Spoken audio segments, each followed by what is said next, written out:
গত ২৮ ফেব্রুয়ারি তেহরানের নিজ বাসভবনে যুক্তরাষ্ট্রের ক্ষেপণাস্ত্র হামলায় নিহত হন ইরানের দীর্ঘকালীন সর্বোচ্চ নেতা আয়াতুল্লাহ আলী খামেনি।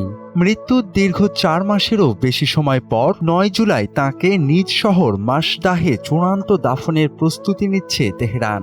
এই দীর্ঘ সময় কেন দাফন বিলম্বিত হলো এবং কিভাবে তাঁর মরদেহ সংরক্ষণ করা হয়েছে তা নিয়ে বিশ্বজুড়ে তৈরি হয়েছে নানা কৌতূহল। মধ্যপ্রাচ্যে চলমান চরম উত্তেজনা ও নিরাপত্তাজনিত জটিলতার কারণেই মূলত আয়াতুল্লাহ খামেনির দাফন প্রক্রিয়া সম্পন্ন করতে দীর্ঘ সময় লেগেছে।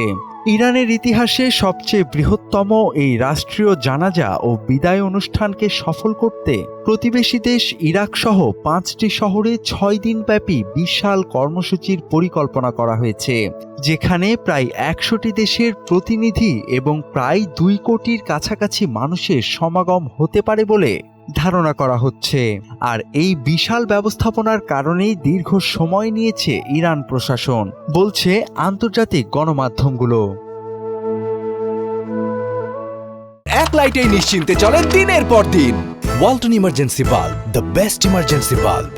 এদিকে দীর্ঘ ৪ মাস মরদেহ সংরক্ষণের প্রক্রিয়া সম্পর্কে আন্তর্জাতিক সন্ত্রাসবাদ বিরোধী বিশেষজ্ঞ ডক্টর মোহাম্মদ ওমর জানান, ইসলাম ও শিয়া আইন অনুযায়ী রাসায়নিক পদ্ধতিতে মরদেহ সংরক্ষণ বা মমি করা সম্পূর্ণ নিষিদ্ধ।